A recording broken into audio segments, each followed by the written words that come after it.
Yo, people! How are all of you doing out there today on this June weekend coming up?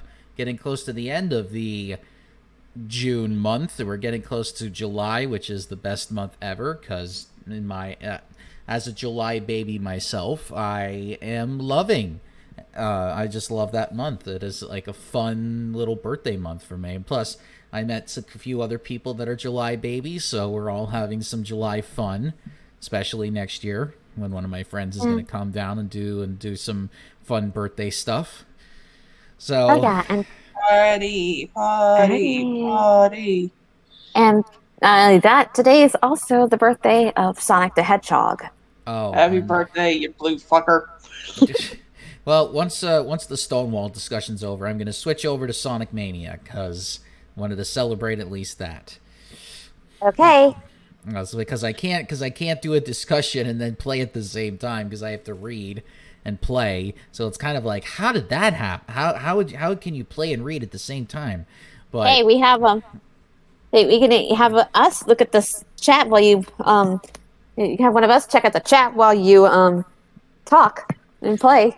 well, no, that's what I'm saying. Like I'm reading an article and then I would have to Yeah. like play and read at the same time. And Sonic goes fast, so it's like I have to read fast and then go fast. It's like, oh my god, it's almost like being in a sexual a performance. I'm like, I can't. It's too much. Anyway, Mooney, you're probably gonna have to read the comments. I'm not in the mood right now. well, I You could know Don't worry. why. I could see Hey, the don't worry. chat. Don't worry. I've got it up there too, Circus. I got I you. I mean, I got the chat up. I could see it on my I could see it on my Yeah. Streamlabs. So it's not like I won't be able to. It's not like I won't be able to see the chat. It's just Mhm. like playing and reading an article at the same time is what I'm saying. It's like it could be too much, especially for my I just autistic brain. I just meant as a moderator at this point. Oh, I mean, we already moderated anyway, so Yeah. we're not any different than that. All right. Let's get started. So, Yay. well, since it's June and since it's LGBTQ month, at least for the next 7 days or so, we figured we'd talk about Stonewall because it's one of the most memorable events in American history when it comes to LGBTQ stuff. But there is some history out there that not that many people know about Stonewall. People just know the event, but they don't know about the events leading up to it and what led afterwards. And this is one of the things that I discussed with my local political group last Thursday. I actually led the discussion. And one of the things we did was we read this article from Jacobin Magazine, which is like a very democratic socialist magazine that goes into like detail about the stuff that a lot of Zoomers are now into. They're actually leading the charge on a lot of these things. So, and from what I've been told from people that were listening to the discussion, they really enjoyed it. Or from my local group. I mean, not here, because here it's a little bit different. You don't know what people know and what people don't know. But as some of you know, I am asexual, and Mhm. that means that I'm not physically attracted to anybody or sexually attracted to anybody. Like you can show me pictures of like somebody you consider hot, and I'm just like, eh. Or you could show me Yeah. somebody who's like, or somebody you don't think is unattractive, and I'll just go, eh. Like you could show That's me like basically. I'm what? It's, pansexual, of course. Yes, as you I'm said. ginger um, blind. Ginger. Ginger. I was I like can't say it. you're a ginger, as told by No, no, Ginger. no, no. I can't say it. Gender blind, basically. Hmm. um, I know. I date everybody. let's see. I'm. I don't know what I am, but it's just I haven't experimented. But Yeah, yeah. Sometimes like people have their own journeys. People have their own times on exactly what they want to describe themselves as. I mean, I know it took me years before I felt comfortable saying I was ace, even though I knew I was ace when I was in high school, because uh, it I was mean, just I like, did. I mean, I could be leaning towards being an ace. I don't know. I mean, I mean, we'll probably have those discussions off the air because they're not a. It's kind of hard to do it live. Yeah. But when it comes to Stonewall, it's important to discuss exactly why it matters in today's day and age. Now, this article came out in 2019, but it's still prevalent 4 years later, considering that not much many people know about it. But of course, they don't take the pandemic into account, considering. But I will be reading the article and going over some things as we read through this. So the intro on this, as we get started. The police raid, and I'm quoting from the magazine now. The police raid on New York's Stonewall Inn 50 years ago this month is widely viewed as the most pivotal event in LGBTQ history, spawning a movement which prompted many millions around the globe to come out of the closet and fight for their freedom. But for all its significance, the movement launched by the 1969 Stonewall Rebellion remains poorly understood today, even by many radical LGBTQ people who sing its praises. Black Lives Matter activists today make the legitimate complaint that moderates, we put that in quotes, then moderates is used to describe anybody that's in the middle of the political spectrum, even not so much centrist, but just moderate enough where their views they can either linger close to one side or close to the other, but it's still pretty close to the center on the political spectrum. Moderates defying the radical ideas of bold predecessors as MLK, Ella Baker, Malcolm X, and the Black Panther Party by either outright distorting their ideas or ignoring them altogether. On this 50th century anniversary, or 54th anniversary of Stonewall, we should expect similar treatment from mainstream LGBTQ people, liberals, and conservatives alike, for whom Stonewall is an occasion for vacuous self-congratulation and parades of rainbow-themed beer floats and politicians, or as we like to call it, rainbow capitalism. You could definitely say that about Target and Starbucks and the way that they, were like this before this year, especially the NFL and other organizations that you see. Bud Light, if you want to piss several people off about that. Anyway, Stonewall was a profoundly radical event, and not just because a multiracial group of LGBTQ people rioted for a few nights against the police, turning a routine aspect of anti-gay oppression on its face. The Stonewall movement unapologetically challenged generations of gender stereotypes, a huge contrast with the moderate homophile movement that had preceded it. Whereas homophile activists had obsessed at proving how normal and unthreatening LGBTQ people were to society as it already existed, Stonewall-era activists consciously saw society itself as sick and in need of radical revision. Whereas today, only a radical minority of LGBTQ people, or activists, I should say, decry racist violence by the police and U.S. military to the point of calling for the abolition of both institutions. During the Stonewall era, many LGBTQ activists supported the overtly revolutionary Black Panther Party as it faced the nationally coordinated campaign of police violence. Whereas today, most LGBTQ nonprofits have nothing to say about America's wars abroad, or worse, they wrap themselves in U.S. patriotism. Most local Stonewall-era organizations adopted the name Gay Liberation Front, or GLF, in conscious solidarity with Vietnam's National Liberation Front fighting against U.S. troops. They rejected U.S. nationalism and hoped the Vietnamese would defeat the United States and force it out of their country. In short, the Stonewall movement was the antithesis of respectability politics, representing instead a radical anti-oppression politics that thoroughly critiqued all of U.S. society. So that's the first section. So let me try to explain what that entails. So activism was huge back in the late 60s, early 70s amongst people of, those of our kind. They were not so much trying to prove that, oh, hey, we're just all normal, just like all the straights are. No, they wanted something much more. They wanted to stop all the oppression that was going on.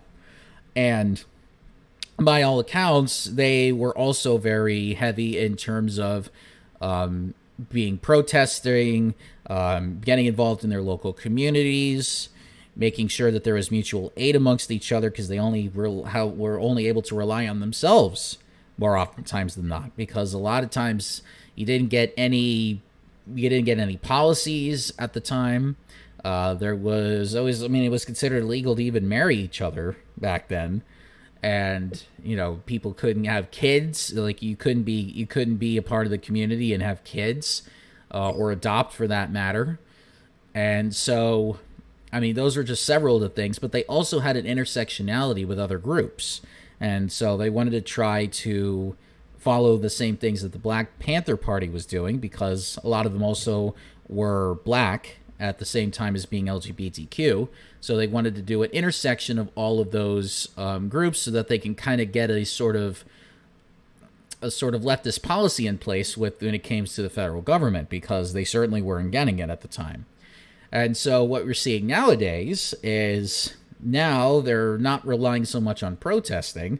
They are relying more on the idea that, oh, hey, if we start up a nonprofit and we raise money that way, that we'll be able to change things the way that we would like. But when in actuality, that's not how change really happens.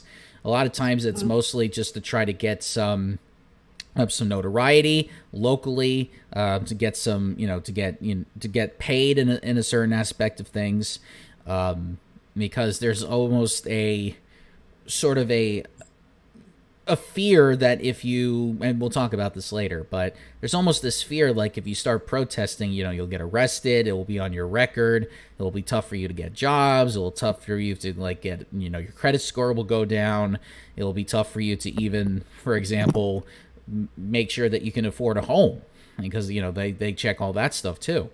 So a lot of these things are co-aligning, and so they're trying to play a different type of game today than what they did back in the 60s and 70s. But we're starting to see this now with Zoomers. Zoomers are kind of taking that role, so to speak, and trying to bring back some of the energy that was there back then, because as we'll go into the next section. So the next section is called Stonewall Wasn't Unique. So despite some hand-fisted attempts to whiten the event, most first-hand accounts note that the Stonewall Inn was a lower-class dive bar with a racially mixed clientele, including sexual minorities of all sorts.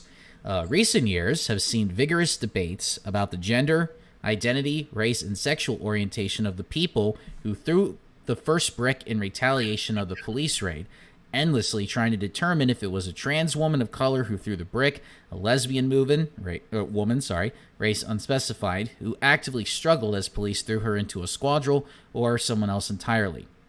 But aside from debunking any notion that it was the upper crust human rights campaign cocktail sipping crowd who rebirthed our movement, the debate is pointless. That's because the riot at Stonewall wasn't unique. There were at least 3 other LGBTQ riots in reaction to violent police raids on LGBTQ venues between 66 and 69.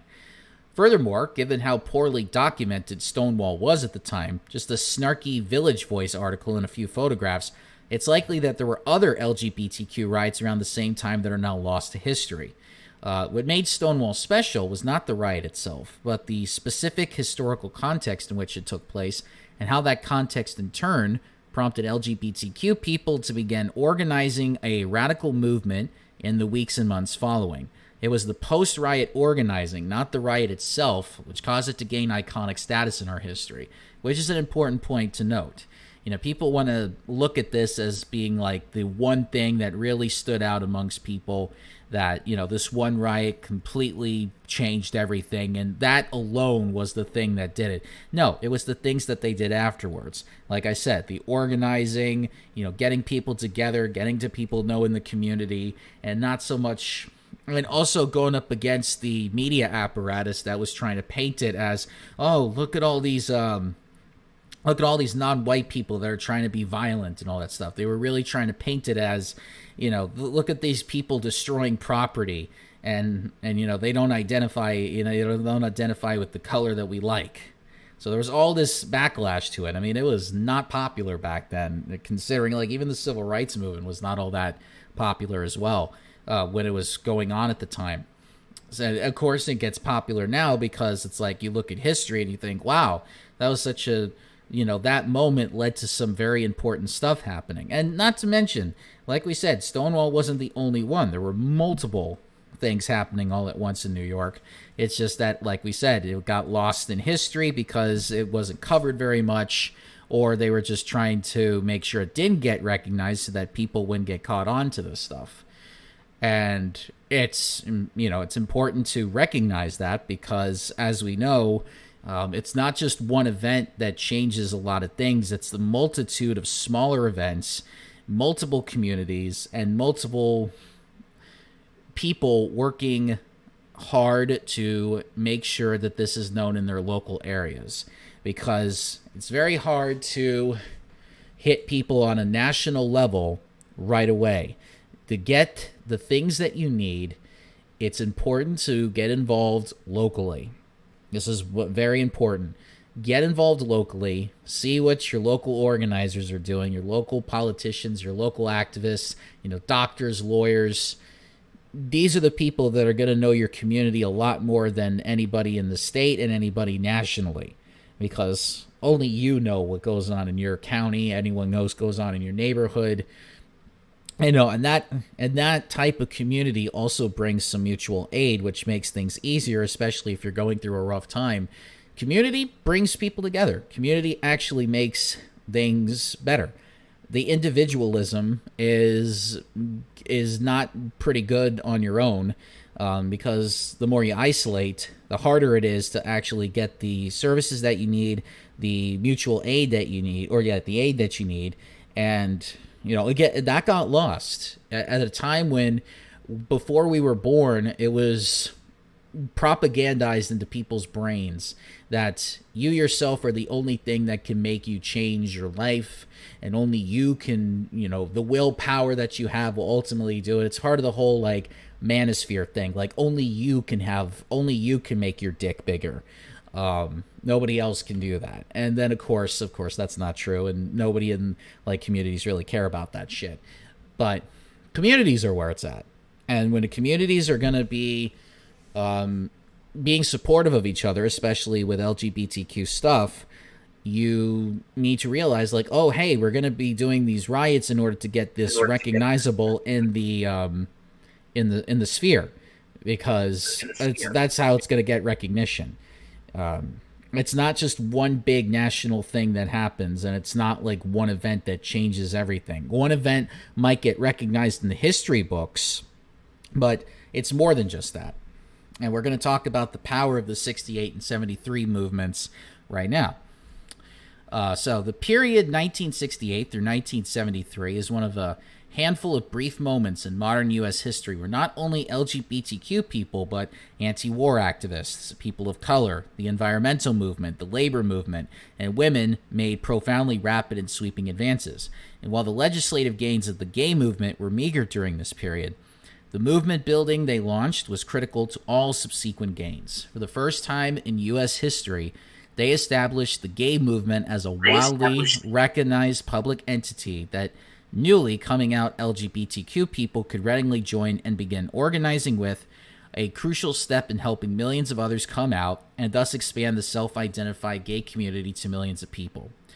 LGBTQ people were part of a huge ferment of activism. Black Panther activists, through the example of the Black Panther Party's survival programs, forced the quadrupling of the food stamps program to feed poor people. A racist Nixon administration was forced to introduce affirmative action on a national scale to an extent never seen before or since. A revitalized women's movement organized in the streets and broke the law to take direct action in providing abortion services, leading a Nixon-packed anti-abortion Supreme Court to concede Roe v. Wade in 1973. Rank-and-file caucuses in the auto workers, mine workers, Teamsters, and postal workers shook up corrupt and anti-communist union leaderships, leading wildcat strikes against racist bosses, victimizations of union activists, and speed-ups, making 1973 a high point of workers' real wages in the U.S. that has been unmatched since. A massive environmental movement was birthed overnight, forcing the pro-business Nixon administration to sign environmental legislation establishing the EPA and rapidly expanding the power of the Clean Air, Clean Water, and Endangered Species Act.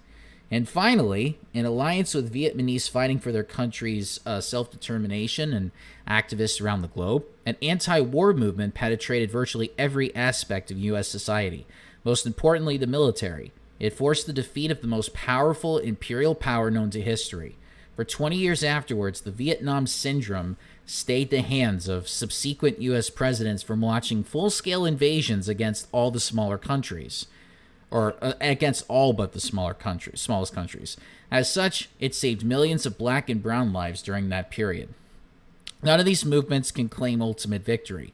Many today are hollowed out and in disarray, but at their height, they exercise the power that forced dramatic concessions from the other side, gains that Trump and all his predecessors have mightily rolled back. Short of a revolutionary overthrow of the old order, all movements in history eventually fall. But the course they take is never linear. Sometimes they're punctuated by profound shocks, such as the Stonewall Rebellion in a positive way, and sometimes in the negative way by the Great Depression and the triumph of Nazism, which killed off the world's first gay movement centered on 1930s Germany. Most signs today point to the LGBTQ movement in America having peaked several years ago before Trump took office. In stark contrast with all the all-volunteer, member-driven organizations of the Stonewall era, today's LGBTQ organizations are staff-driven groups dependent on foundation money and rich donors who directly or implicitly control their politics, always making sure not to displease their powerful sponsors. Leaders cycle through an endless revolving door of nonprofits, foundations, consultancies, and posts of the Democratic Party and its campaigns.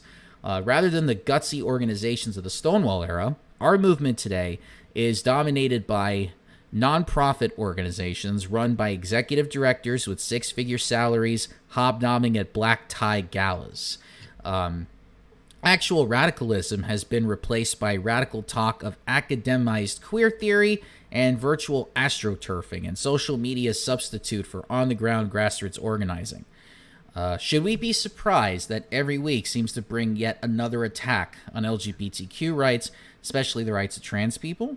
If we truly want sweeping changes such as that brought about by the Stonewall era movement, we have to ask, what is it that caused those activists to organize so differently? So this is a question that I answered for everybody in my local group when we were discussing this. As I was saying, like, people were getting afraid of the idea that, these protests could end up leading to going to jail. Because people were afraid, like, I'm going to miss out on job opportunities, getting a house, getting a car, my credit score might go down because of this. There was a fear that if you did this, it would have ramifications on your personal life. And fear is one of the ultimate factors of why people don't get involved in this.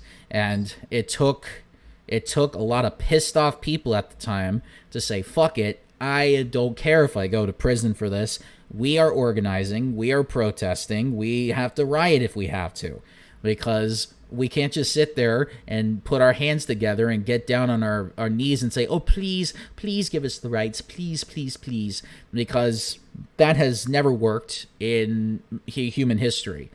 The biggest events in history have always been protests, riots, any type of organizing on any front. And you'll notice that there's an intersectionality between all different groups. It's not just one group that leads everything. It's a group of different organizations coming together and saying, look, we're all going through some different shit, but we have a particular goal in mind, and that is to stop fucking billionaires from trying to change the outcome of the world. I mean, there's a reason why Zoomers in particular want to fucking kick Elon Musk in the dick.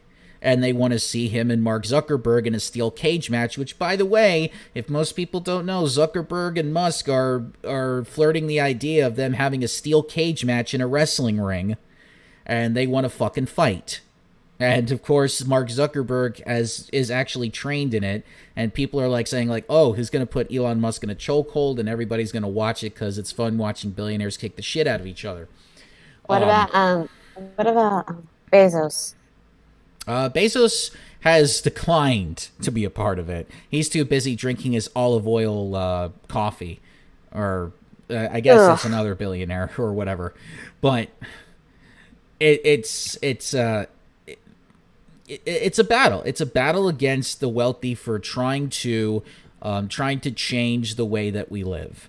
And, you know, people have this, there's some people that have this fixation on billionaires being the ultimate moral compass because, oh, they have a lot of money. They must be the best of society. But that is mostly the propaganda that has been put out there by years of going back all the way to when a Hollywood actor became president and Ronald Reagan, trying to put this idea that yes, you know, billionaires have a place in today's society. They you know, they're gods to be worshipped because look at all of these things that they've done in their lives. They've been successful. They were able, and they did the whole propagandized lie of like, oh, these people made it on their own. All they did was work hard and they made billions of dollars. Now, if only everybody else can get that, or start doing that and get off their lazy asses and stop doing all this shit, that way that they can get all this stuff done. And it turns out not to be the case. Some people were born into wealth. Some people just got very lucky and then ultimately became corrupt because of it, because of all the money. I mean, take a look at Musk and his small dick energy. But this is something to keep in mind. And, you know, you're seeing that today with, you know, all the propaganda that happened over the course of 50 years after the sort of organizing with Stonewall and everything. And like we said, movements don't always stay on top forever. Some of them die down, and ultimately it takes a long time for them to gain momentum again. Because it takes, I mean, Zoomers are the first generation that are going to make less money than their parents. And so they're going to be pissed off on that. And they're going to ultimately be the ones that lead the charge. In fact, they already are doing that more so than us millennials are. Millennials tend to have a sort of type of like Hollywood, like a type of liberal type of stance, even though that's more preferable than conservative. It's definitely not enough. They definitely are not the organizers. They're definitely not doing any activism at all. They're not going door to door trying to find out what their community's going through, or even trying to get involved in their communities at all and trying to learn more about what we can do to make changes locally, which is important, specifically in this instance, because you certainly can't just grab like one major national one major organization and say, okay, this is the one and only one that can save us all. No, it's a group effort, and it takes a lot of knowledge, it takes a lot of action, and it takes a lot of empathy to try to, you know, do this type of stuff. And not that many people either have the time or they just don't have the energy to do that stuff. But this is why building communities are important, because once you get that mutual aid, it becomes a lot easier to get involved with this stuff. Even if you're poor, and especially if you're poor, because mutual aid amongst poor people is essential in order to, you know, keep us surviving. Because, you know, a lot of times it's tough to rely on national programs because they're just not there. They're not sufficient there yet, which is why we advocate for this stuff on a local and a state level, and then finally it'll get to a national level. Anyway, talking about some mass engagement plus major party discussed is the next section. So, several accounts of the movement preceding Stonewall note that a section of the old homophile movement, birthed in the early 50s, was increasingly influenced by the radicalism of the growing black, women's, and anti-war movements. But noting these general influences still fails to account for why activists changed course so radically following the Stonewall riot, in contrast to the lack of such a course change following the handful of LGBTQ riots that came before it, such as the 1966 Compton cafeteria riot in San Francisco. LGBTQ historians have noted that several of the leading Stonewall-era LGBTQ activists were people who had been active in other movements before Stonewall, especially the movement against the U.S. war in Vietnam, but none have looked at the 68-69 debates within the anti-war movement, let alone the rapid developments in the 68-69 Black Power movement, both of which influenced these activists. They thus failed to explain the politics which young activists took to in the gay liberation fronts. It was in fact this politics, a politics of direct action and self-emancipation, that allowed a mass LGBTQ movement to be birthed after Stonewall, and profoundly transformed many LGBTQ people's perceptions of themselves. 68 to 1973 was of a handful of brief periods in modern U.S. history where two essential, equally necessary factors converged to produce the most sweeping and rapid progressive changes in LGBTQ history: mass social engagement and, much less noted by historians, mass alienation of the established political parties. Both factors produced the perfect storm which birthed the radical movements of 68 to 73 and in turn forced the rapid progress that makes this period a beacon for those who desire rapid progress today. To understand why this occurred, we first must wind the clock back a few decades earlier. The mass social engagement in politics associated with the 60s can be traced directly to the period immediately after World War II. Immediately following the war, black veterans who had risked their lives fighting for democracy came back to Jim Crow segregation and the violent racism which upheld it. The Brown v. Board of Education Supreme Court decision outlawed segregation, but did nothing to change it. In fact, effectively driving home the lie that American democracy applied to everyone. This contradiction between promise and reality was a principal driving force behind the epic 55 to 56 Montgomery, Alabama boy boycott, which launched a reluctant MLK on his path to becoming a civil rights hero. The movement drew its power not only from the mass social engagement of that city's black community, but just as importantly, from the new movement's profound distrust of both major political parties. Whereas King's father and his generation of black activists had openly embraced the Republican Party as the party of freedom ever since the Civil War, activists of King's generation asked what that party had done for black people since the abolition of slavery. Since the Democrats were the party of the KKK and Jim Crow, both parties presented a brick wall to blacks in the South who wanted change. They could draw few other conclusions than that their freedom would have to come by their own efforts. It was in this spirit of independence and self-emancipation that they carried the movement through the 1963 March on Washington, where both parties were held at arm's length, and the organizers refused to knuckle under to Attorney General Robert Kennedy's demand that they call off the march. It was in this way that they forced the great civil rights legislation of the mid-60s and put an end to formal apartheid in the United States. A similar spirit of independence and self-emancipation was forced on LGBTQ people by major events before Stonewall, which is why the reaction to that police attack was very different from the reactions to similar police violence before it. On April 4th, 1967, MLK became a hero to the anti-war movement, including its young activists who would later populate the LGBTQ movement, when he gave his landmark Riverside Church speech against the Vietnam War. For this, he was denounced in hundreds of newspaper editorials. Both leading liberal and conservative commentators, as well as mainstream civil rights leaders, came out against him. Only rank-and-file civil rights activists and the fledgling anti-war movement were in his corner. 1 year to the day later in Memphis, King was assassinated while supporting striking sanitation workers. Riots rocked virtually every city in America, an expression of how deeply alienated most blacks were from American democracy. The person who had bent over backwards to allow it to reform himself was instead murdered in racist violence, suggesting to many that the political system and its parties were irredeemably bankrupt. Still, many young white activists retained some faith in the system. In the 1964 election, the largely white Students for a Democratic Society had supported Lyndon Johnson, who campaigned as a peace candidate versus the overtly pro-war, ideologically right-wing Barry Goldwater. Half the way with LBJ was the young anti-war activist slogan. They liked his domestic programs, but disliked the war and believed his promises to end it. Upon winning the election, LBJ dramatically escalated the Vietnam War. 4 days later, King was assassinated. as was Robert Kennedy 2 months later. Kennedy had rebranded himself as an anti-war candidate, electrifying many young activists. Now he was dead. Going into the August 26th to 29th, 1968 Democratic Convention in Chicago, many young anti-war activists still held out hope that the system might correct itself. Many were aligned with the remaining Democratic anti-war candidate, Eugene McCarthy. The pro-war candidate, Vice President Herbert Humphrey, had not won a single state primary. Between them, Kennedy and McCarthy had racked up 69% of the Democratic primary vote.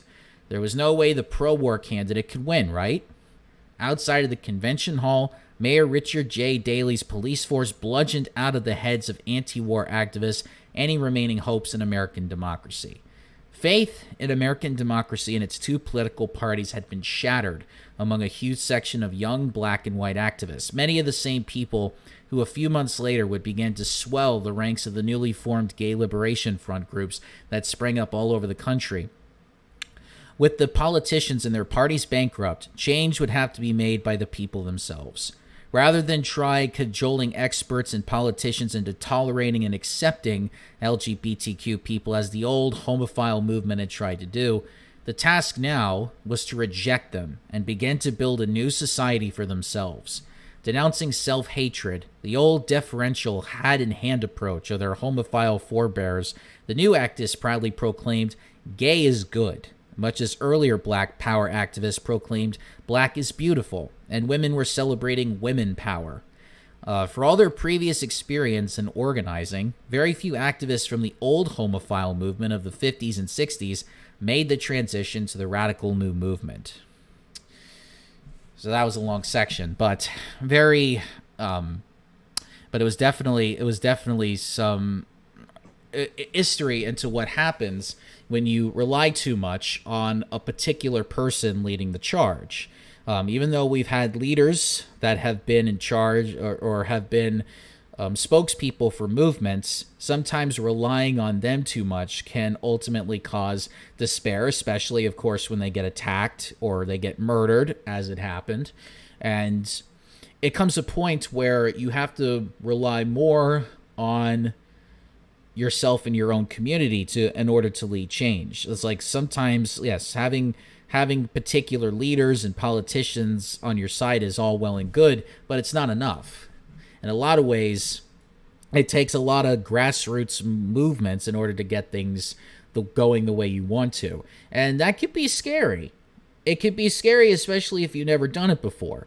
If you don't know exactly what to look for, you don't know, especially if you're coming into a situation where you don't know who to trust at that point, or especially if you feel like you've been so black-pilled over everything that's been going on, it is tough to feel that there can be any sort of drastic change that you need. It just comes with the idea that the more knowledge you have of what history was like in the past and how they got things rolling back then, you saw what worked and you saw what didn't work. This is why studying human history is important, because you see the movements that were successful and you take some of the ideas from them and you apply it to the ones that you're trying to start now. So as we were reading, this particular movement did not get started because they relied on some powerful people in order to lead the charge, even though a lot of times leading on the charismatic individuals can be helpful.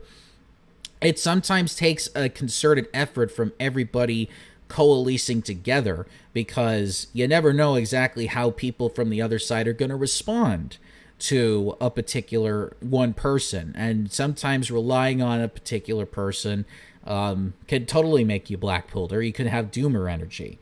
So that's why I say, getting involved locally, knowing like your local organizers, knowing your local communities, and just getting to have the time to do it, because some people just don't have the time. Or just knowing exactly what the events are going on in your local area and knowing exactly what you can do to help. Any little thing helps in that particular instance. And also knowing exactly what you're getting involved with, because sometimes certain organizations are not doing enough, or they're just not good at all. Sometimes you have to do some research and find out exactly what you need in those particular instances. Like, for example, I'm involved with the Democratic Socialists of America, which is known as DSA. It is a nationwide group, but they have their own local communities. Every county specifically has a little group that they do their own different events.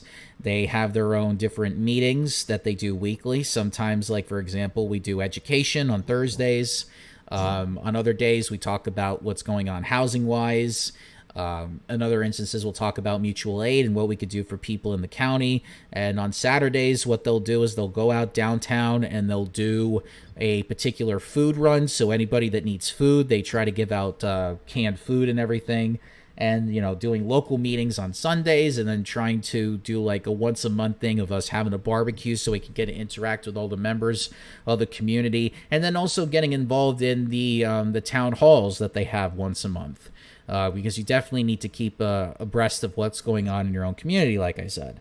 You know, it takes the effort of all of us, not just one particular candidate, not one particular activist, even though they can spark something. And also certain events in your life. Certain events can ultimately lead you to become active, but then what causes you to get active also ultimately intersects with other movements that are going on around you as well. And the more intersectionality between all of that is going to make you realize, like, oh, hey, this is not just a single issue thing. It's multiple issues coming all together as one, and, you know, all fighting together on the same thing, so that ultimately you can make change that way.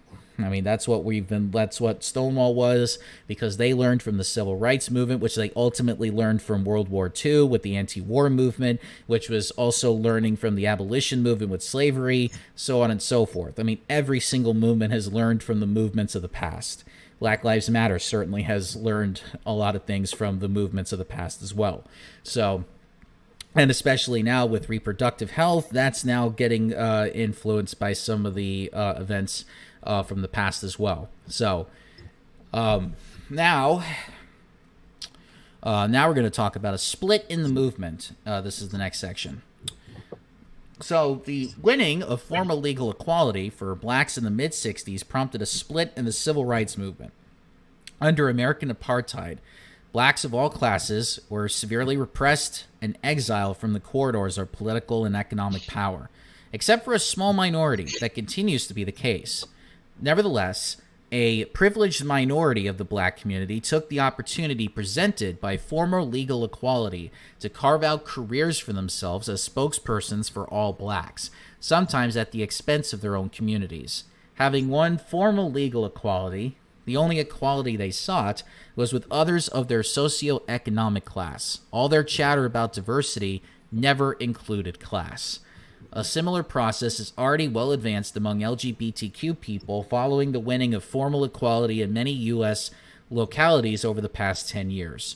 A minority have won powerful positions within the Democratic Party, but that power has rarely benefited most LGBTQ people, sometimes just the opposite.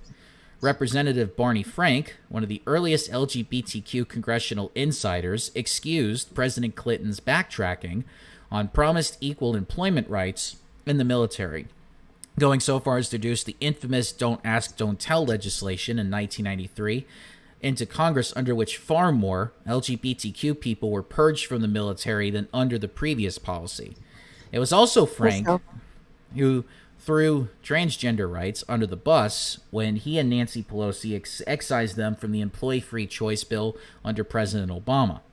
Rather than supporting equal marriage rights, under which millions of LGBTQ people can now get health insurance for their spouses and gain secure legal custody of their children, Frank made excuses for the Clinton administration when it promoted the infamous Defense of Marriage Act, which sent our movement back several years and was used as a cudgel to attack a wide variety of LGBTQ rights.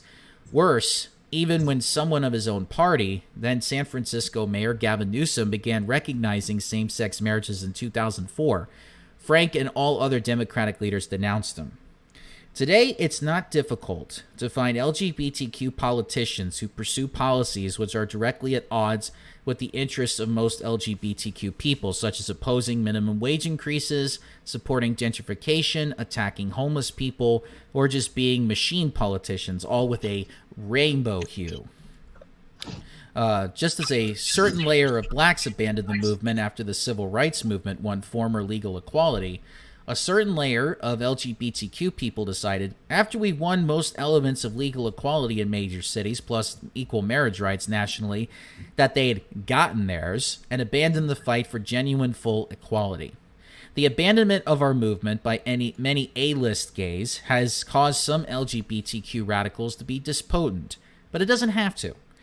The black civil rights movement underwent a similar transformation in the second half of the 60s, and this did not provide yet the explosion of the black power movement onto the scene in 68-73. In many respects, that earlier split was a prerequisite for it, sharpening the analyses of American capitalism by the Black Panthers, the Dodge Revolutionary Union movement, and other black power groups.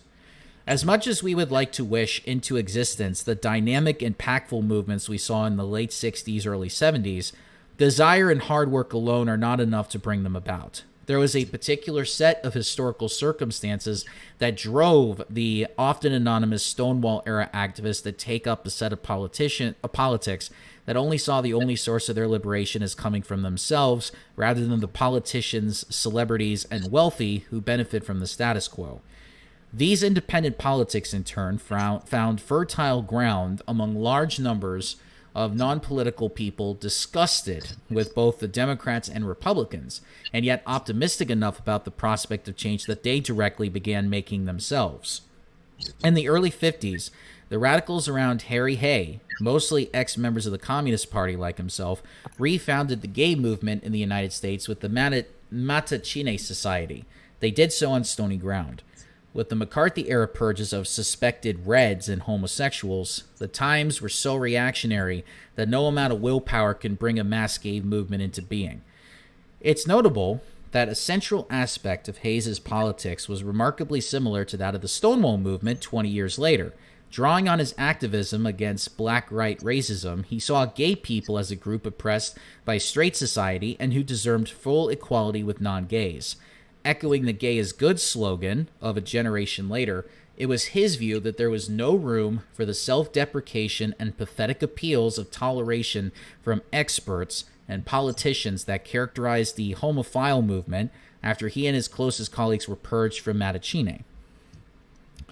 Well, that was that section, but as you probably heard, this is one of the things why there's this divide between rich and poor, and this is some of the reasons why it's tough for people, because some people want to get involved, but they feel like they're being a part of a rich person's movement, so to speak.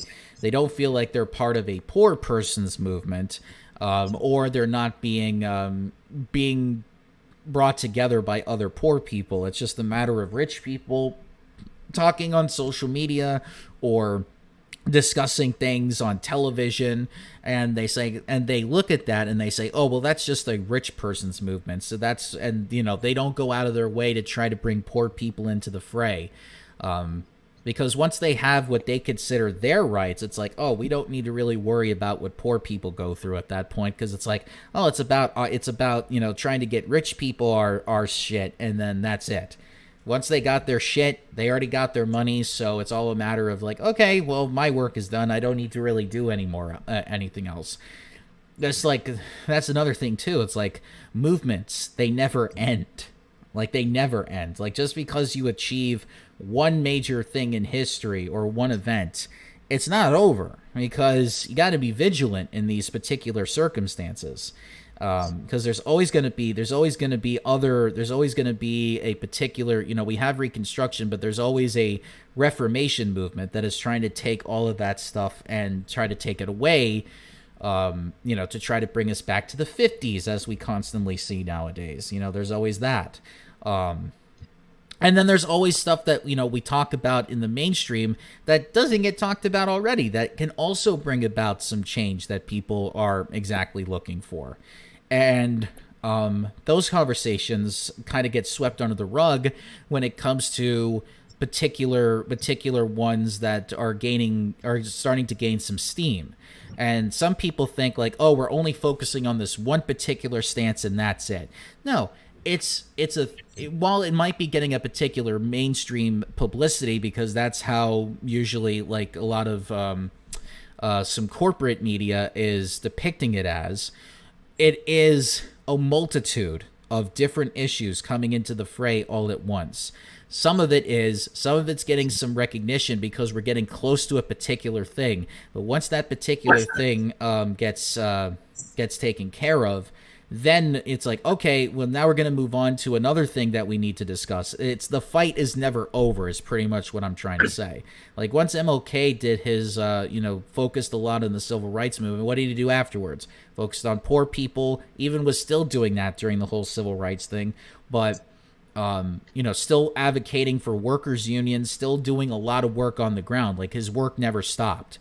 Even after he was talking to President Kennedy and Lyndon Johnson and all that stuff, but it does not stop.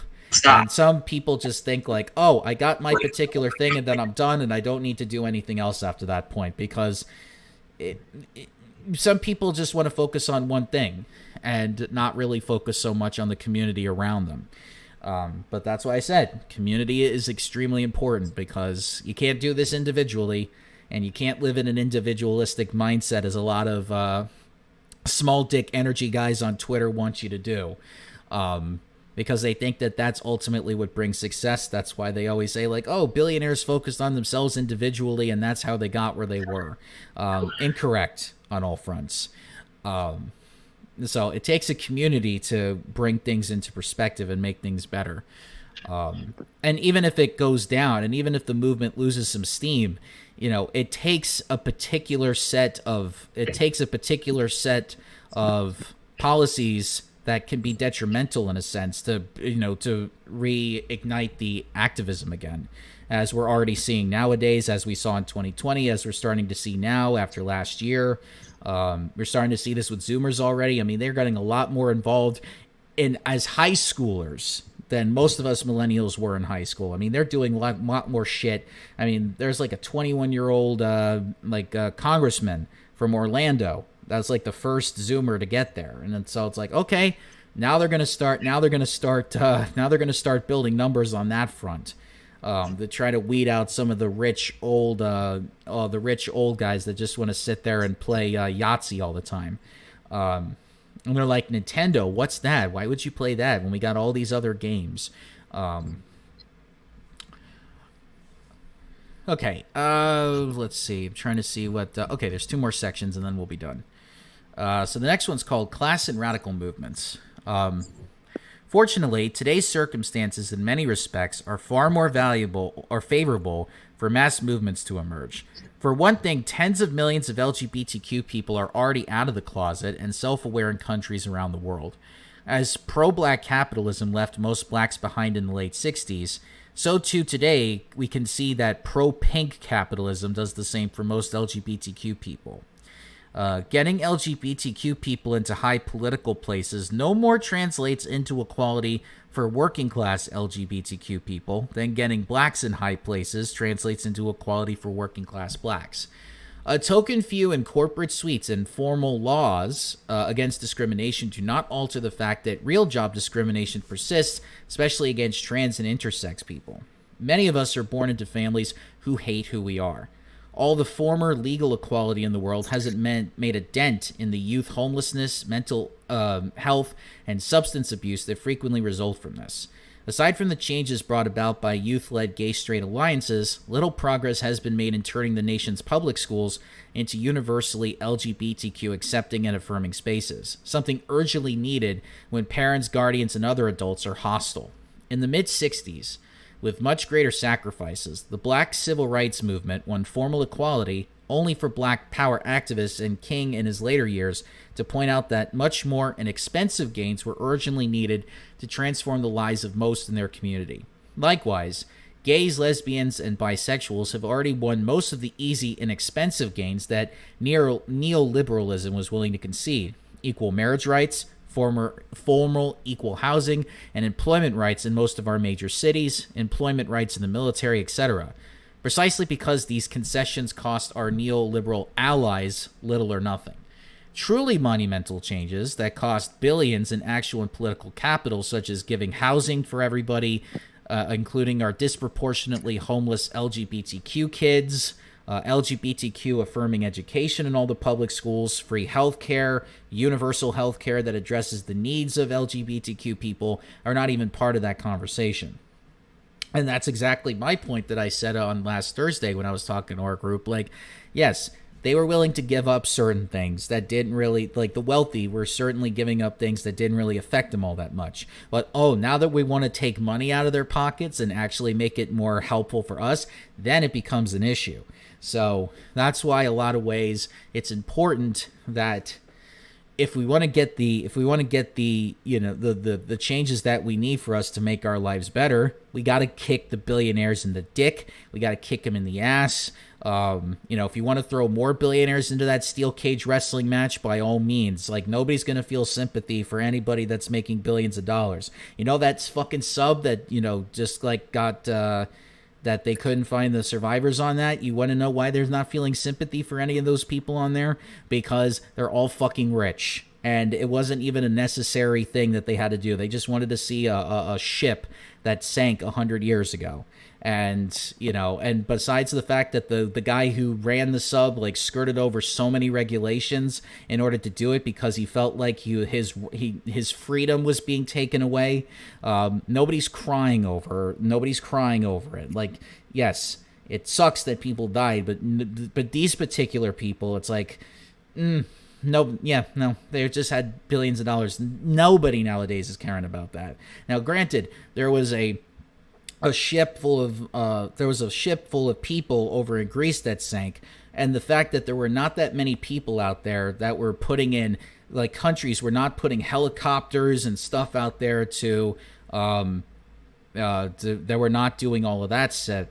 That's why it got that didn't get as much coverage as the fucking Titan did, because itself as the reason why I'm bringing this up as an example. It's like there's a necessity to want to try to make billionaires like the essence of America, like they're the ultimate good people, and everybody else, like, if you're poor, you're not necessarily a good person.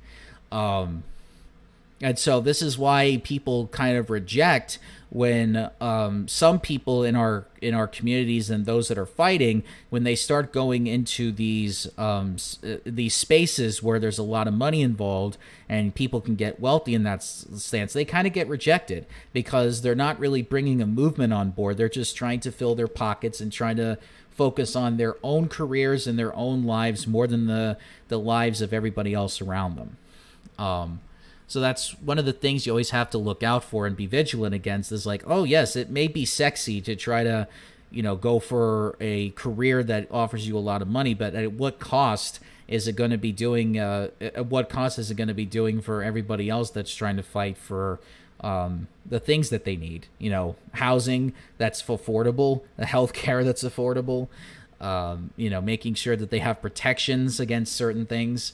So, I mean, all that stuff is important in a sense, and trying to fight back against, like, the elite or the wealthy, whatever you want to call them. It's important, and that conversation needs to be put into the front when it comes to these movements that we're fighting for, or that we're being a part of. Because you're trying to introduce wealthy people into the mix. I mean, we saw what happened with Bill Gates with the whole education thing. It failed miserably because Bill Gates thought that he could save America's education system from going into the shitter, and he ultimately just threw more shit down the toilet. It was a huge lesson for many people. Even the fact that Elon Musk is trying to go into space and trying to do space exploration, people think like, oh, he's going to be the innovator that makes us go see other aliens in space and we're going to have colonies on Mars. Nope. One guy can't do it all. And somebody with a lot of money is certainly going to be doing it for their own purposes, not so much ours. So that's why I say it's important to be wary of the fact that no fucking person with $1 billion or getting involved with them is going to make things better. Some people like to do it because there's a power dynamic that goes on. But as we say, absolute power corrupts absolutely. Or a lot of money corrupts absolutely. That's why it's important to never have that much power in anything, even if it's for a positive thing that you're doing. Having that much power is ultimately going to corrupt you anyway. Having that much money is going to corrupt you anyway. And your ego gets bigger, and it doesn't make it better for anyone else around you. It just makes things better for you, and then you ultimately become the villain, like in The Dark Knight. So, yeah. All right, last section of this, and then we'll go to the fun half. So, Stonewall's lessons today. The tasks before us are daunting. The far right is on the march in many countries around the world. Potentially planet-killing climate change may soon become irreversible. 26 billionaires own as much wealth as half of the planet's population, and yet untold resources are wasted on war and security. Neoliberal politicians posing as the alternative to Trump give us tokenism and tell us there aren't the resources for sweeping change. Indeed, the failure of neoliberal Democrats to give much more than tokenism while bailing out the banks is what helped pave the way for Trump. Other politicians promise some of the sweeping changes we need, but their commitments to U.S. control of much of the world and the military spending it implies makes a mockery of these promises. More fundamentally, their implicit or explicit promises that massive change will come through the top-down approach of electing them and other Democrats to make the changes for us is the antithesis of the Stonewall movements. In LGBTQ history, reform from above, as in Bill Clinton's promise to end employment discrimination in the military and the 1977 Dade County, Florida Equal Rights Ordinance, has frequently caused disaster rather than progress.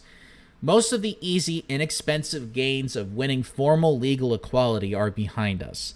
The much more daunting, expensive ones, housing for all, free health care for all, pro-LGBTQ education in all public schools, will require a power at least equal to that mustered by the movements of the late 60s, early 70s. Those movements showed that even a racist, homophobic bigot like Richard Nixon could be forced to make concessions. The key to powerful movements lays not only in their size, but also in their independence from political parties. With legitimate hatred for Trump running at fever pitch and Democrats eager to retake power, our task over this year and the election next year and beyond is not only to strengthen those movements numerically, but also prevent their incorporation and defanging by the Democratic Party. The lessons of the Stonewall movement and its sister movements for today are that the only mechanism for the massive changes we need lies in grassroots struggles.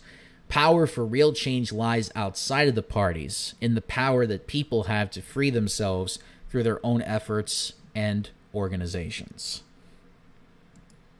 So I know that was a lot, but I was able to cover everything in an hour that I wanted to.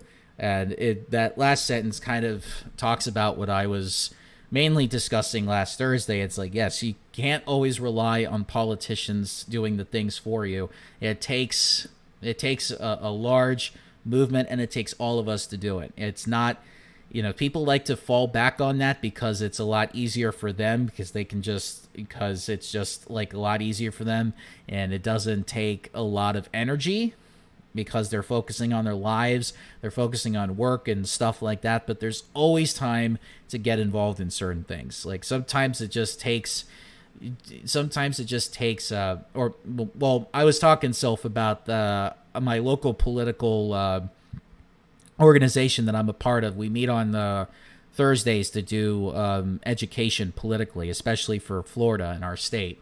So, we get together on a Zoom call and we talk about that individually. But yeah, that's ultimately what I wanted to cover. And considering that it's, this is the type of stuff that you wouldn't hear mostly during LGBTQ month, because this stuff does not get talked about all that much.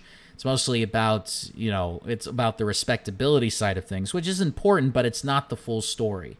And, I try to bring this up every chance I get over the course of the year, because it doesn't just stop in June. It's a thing that happens every single day of every single hour of every single minute of every single second. And as scary as it may sound, or as black-pilled as some people may feel, or as doomer as many people may feel. A lot of that also comes from, as I was saying, the fact that they don't have the community around them to help them with the feelings that they're going through, because they get sucked into an individualistic type of society where nobody likes to help anybody and nobody wants to be involved in the things that are going on around them. And, interacting with people may be scary, and it can be. It definitely can be. It took me the many, many, many years to even think about getting involved in stuff like this. I was used to be the kid that didn't even want to talk about this shit, even if it was brought up amongst family members or friends. Like, I wanted to avoid those conversations immensely. But as I got older and I wanted to see, what was going on around me, certain things in life, changed the way that I looked at things. And, some of the negative aspects of my life that happened forced me to look at things the way that I needed to. And knowing that there are other people like myself around me that I never knew existed, because I didn't bother to, reach my hand out and say, like, oh, hey, there's these things that there's other people like me that I can interact with, and then maybe I can learn some things from them. And it's always, it's scary at first. You just do a little at a time, and you find like a local community in your area that talks about these things, and you try to get involved.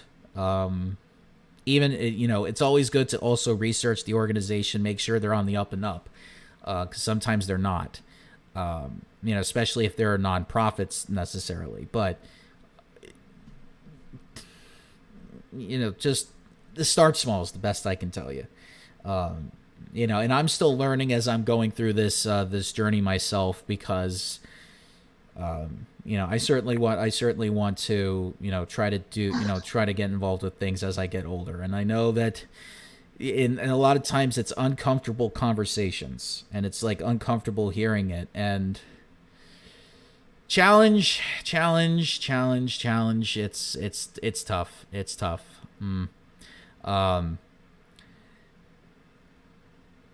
But it's definitely something that I know works, because, like I said, human history has proven that these movements have been successful because they didn't rely so much on the powerful to do things for us. They did it on their own. They got involved because of the things that went on around them, and they interacted with other organizations in their communities that all had the same goals. So, however you see that in your own communities, best thing to do is just get involved any way you can. Any little bit helps. So I know it's almost ending. Pride Month is almost ending, but just so you know, Pride Month does not end in June. Pride Year, Pride Day, Pride Minute, Pride Second. If you're part of the LGBTQ like I am, it affects you every day. I can't tell you the amount of people that I know that when I decided to become ace, I knew exactly who the people accepted me, and I knew exactly who the people that didn't. And I know specifically even members of my own family do not accept me now because of it. Not to say that it would have made any difference, because, it just made it even worse. But I know who those people are now, and I know exactly who not to get involved with and who to get involved with. Even friends. I know who the real friends are, and I know the ones that are not. So, yeah. So, that's all I have. I know we went about an hour, which is what I wanted to do in terms of this topic. And, starting next week, we'll go back to more fun stuff. But we wanted to, at least a group of us at least wanted to take the time to actually talk about it, because it's an event that does not get talked about. And even if it does, it doesn't go into the whole idea of what the whole movement was about. It doesn't go into the full history. So I'll leave it at that. And unless anybody else has anything to say, we'll just move on to talking about some fun shit. I know it was a lot, but...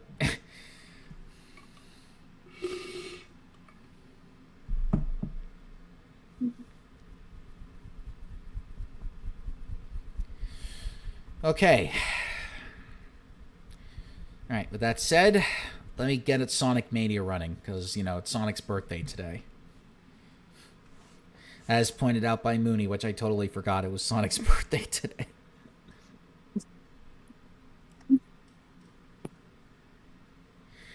All right, so sorry, Mario Party. I know that we were, I know we usually play Mario Party throughout this, but you know what? Time to change it up a little bit.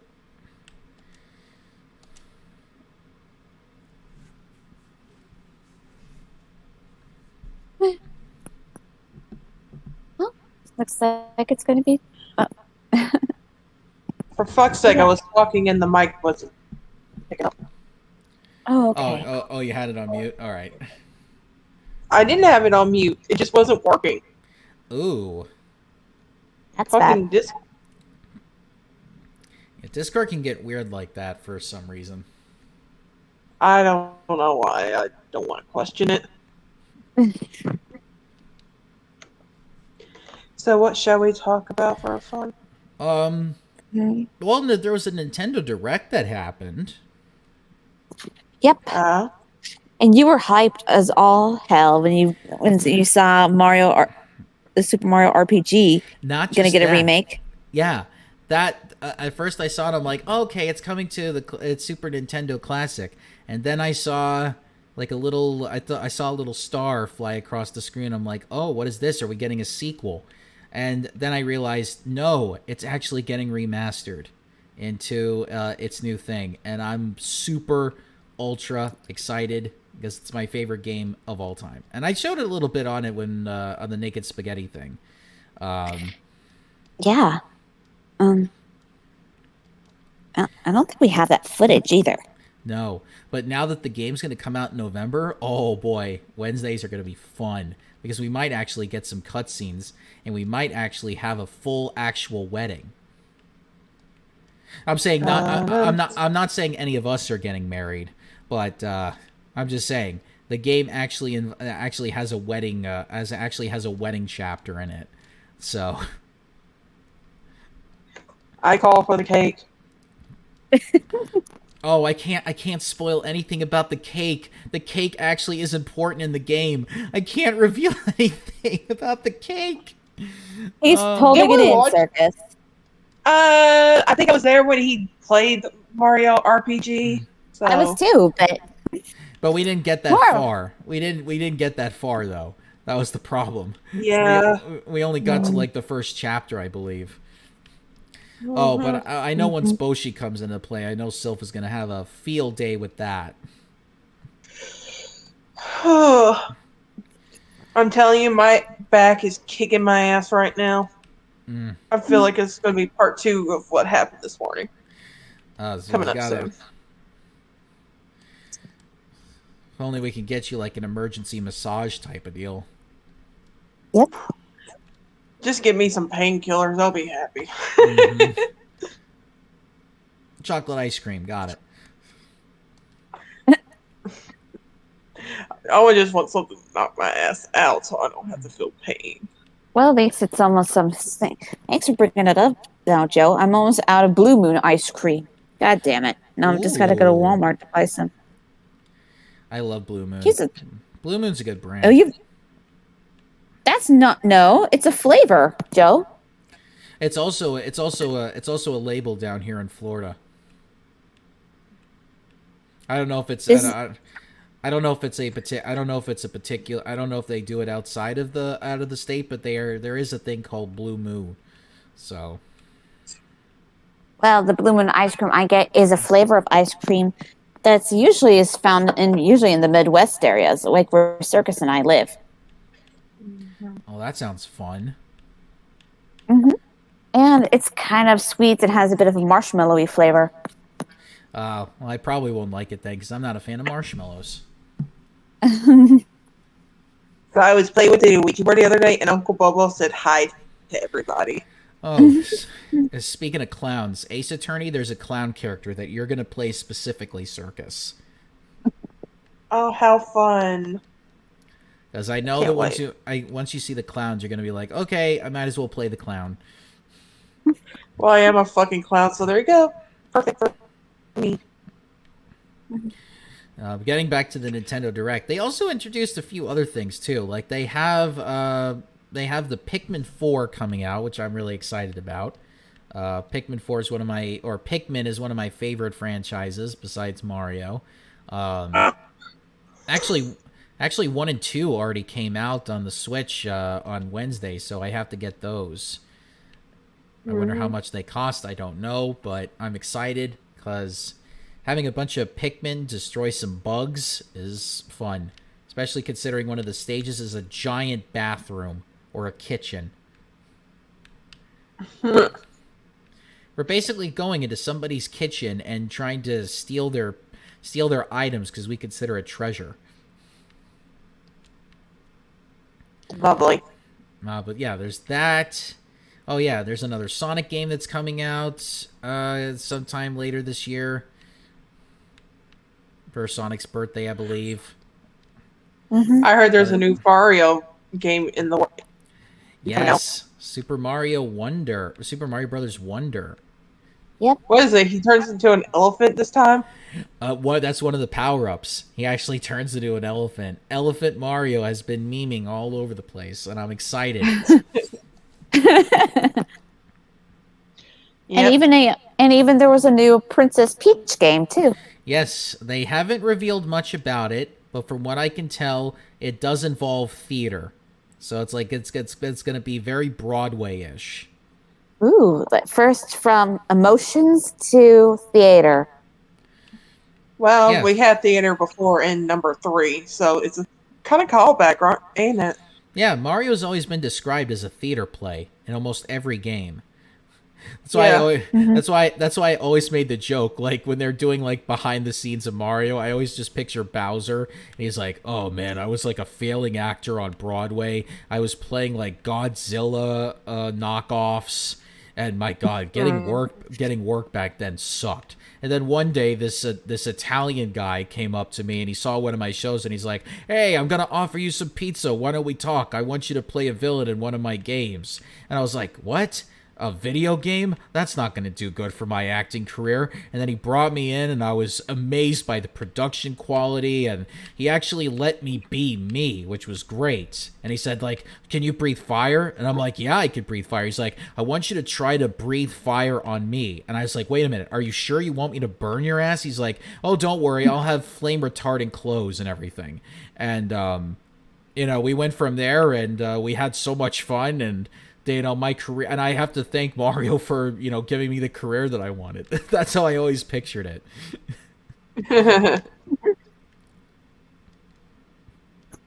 I also have this joke that's like, Mario just went mad with power.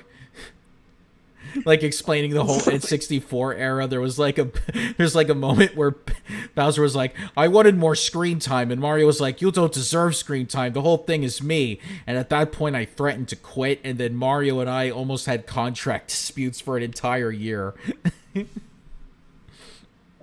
Jeez Louise. Like behind the like a whole behind the game type of deal, or like behind the music, except it's with Mario characters.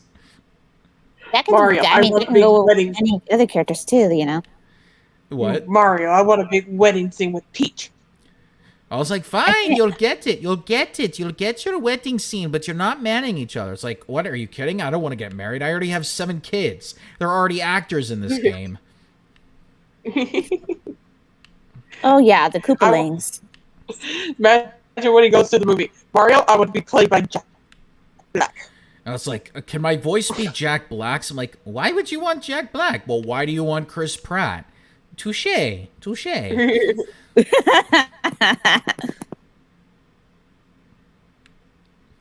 Peaches. Hey, don't be surprised if that doesn't show up at the Oscars and Jack Black sings it. It's already on the Billboard list, top 100 songs. Yeah. Oh, plus Junior, I forgot he's got 8 kids. Mario asked me, Well, "Hey." they retconned and said he actually has one now, so we don't know. Well, no. In this fantasy, we're gonna say that Bowser had 8 kids, and Mario was like, "Hey, do you think your kids can be good actors?" And you're like, "Are you kidding me? I raised them to be like in their own Broadway show." Like I pictured, like it was like a Streetcar Named Desire, but it all starred turtles. I even tried them to do a knockoff of the Ninja Turtles, but then we got sued. Thankfully, Mario had a good lawyer, and he was able to get us out of it.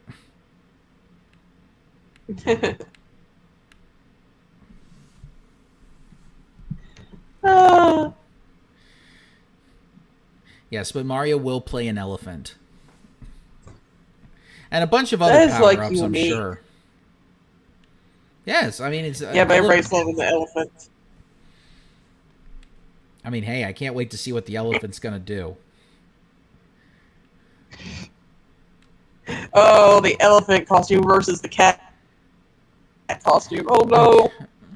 I mean, hey, we had Mario as a cat, now we have Mario as an elephant. Well, we had him as a Satsuki, whatever the hell you pronounce it. Tatsunuki, like a raccoon. Yeah. Yeah, but think of it also I can't wait for it. But think about it. Mario knew a guy from Smash who knew a guy from Phoenix Wright. Mario just happens to know all these people. Yep. Yeah. Like, Mario, how did you know? Like, how did you know all these people? Well, when you have connections in New York like I do, you know people. I made a lot of spaghetti with these people. Oh no, that's not even my favorite pasta. I meant money. What? Spaghetti is money? What? Spaghetti as a metaphor for money. What the fuck are you talking about? Since when? I don't know what the... Don't mind me. What I'm out of it. Are meatballs the cents? Yes. That sounds dirty, Sylph is saying.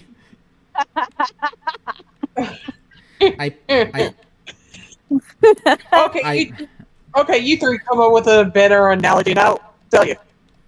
We don't have a better analogy. There you go. But I'm not saying that spaghetti is money. It's like, oh hey, we just paid with the paper Washingtons and everything.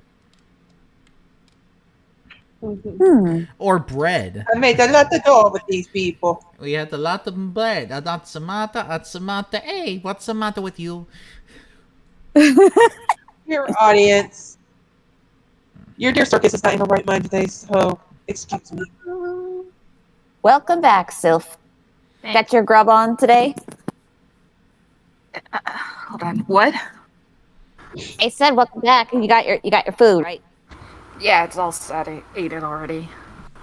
Okay.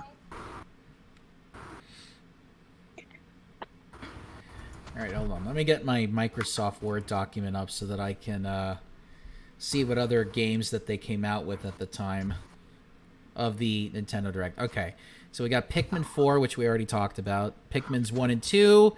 I mean, already 3 is already on the Switch, so we have all 4 Pikmin games already, so I gotta get all of them, because I don't have any of them, and I should, as the Pikmin fan that I am. The Detective Pikachu sequel. Oh, God. I've never even watched Detective Pikachu, but... Well, It's let a me good just movie. say... Well, it's a good movie, but it's Ryan Reynolds doing Pikachu's voice, and in the game, he actually sounds like he's been through shit. Yeah. It just gave me, like, the vibe, though, about this Pikachu that likes coffee is like Ash's Pikachu and his thing for ketchup. It's like, oh, God. Not only do I need coffee, I need 17 cups this morning. Oh. God. Don't meow me. Hi, Chester. That's Chester. how sleepy Pikachu is. Elliot, wants my stop trying to take attention, my that's it. orange. And hi, Elliot. Oh, wait, no, he's hitting my keyboard to take a wire. Are we the baddies now, Elliot? You want this orange, Elliot? Aren't you glad you love Jesus? How could he smell Aren't it? you glad you love you? Wait, how did I I thought die cats from hate- that? He licked my orange. I thought cats hate the smell. They should, but this Like in my cat's broken or weird. I don't know. He's running on different software. different reincarnation, I guess. Well, that's bull.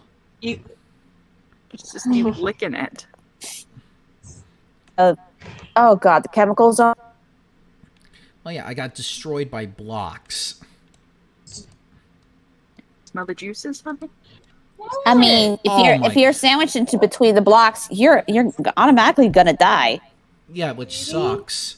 You would think that you would lose rings doing Hold on. that. Elliot, first, get off but- my desk. This is probably not a good idea for you.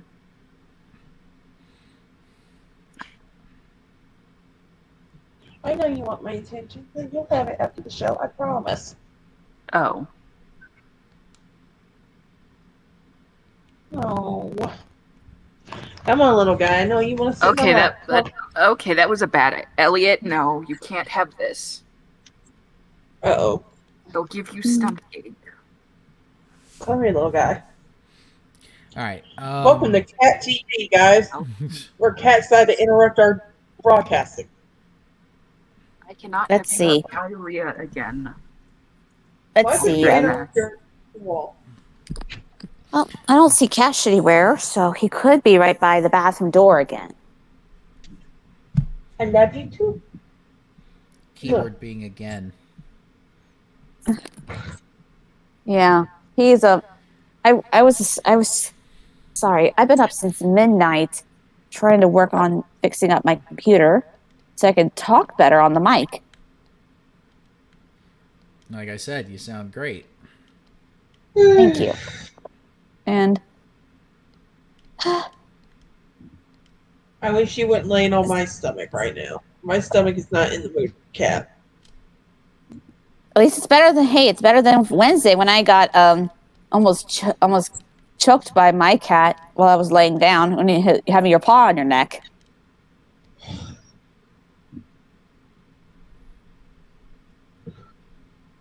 Yeah, but the bad thing is these are stabby pains I'm going through, so I'm just trying to deal with it. Oof. Yeah, literally, I feel like Jason Voorhees is inside my body right now, stabbing the fuck out of it. Ugh. Yikes. Or that Michael Myers. Oh, okay. Oh, you're gonna try your. Oh, looks like you're gonna try this out as Ray. I'm trying. I think I have Sonic Mania on the PS4. I just have to look and see.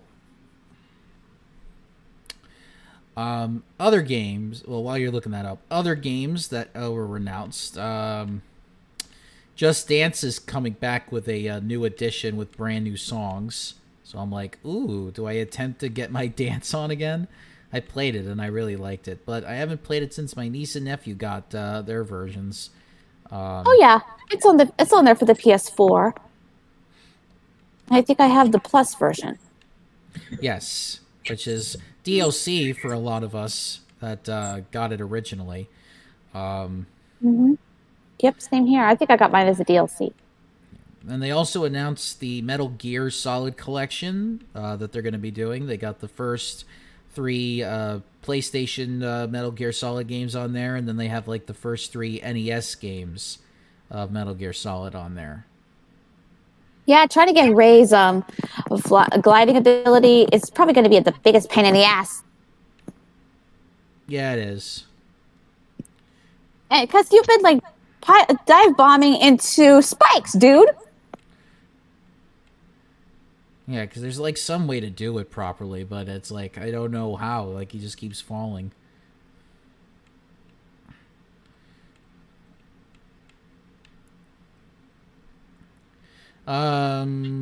Star Ocean 2 got a remaster. I've never even played any of the games, but apparently from what I've heard, they're great. So I might give that a go one of these days. Well, did I just go past it and not grab the emerald? You fuckers. Oh no. Oh no. They went right in front of me. Oh, speaking of that. Yeah, next Tuesday. That's when I'm gonna go see The Room. because it's finally playing in like theaters again. 20th Tommy anniversary. probably making a killing.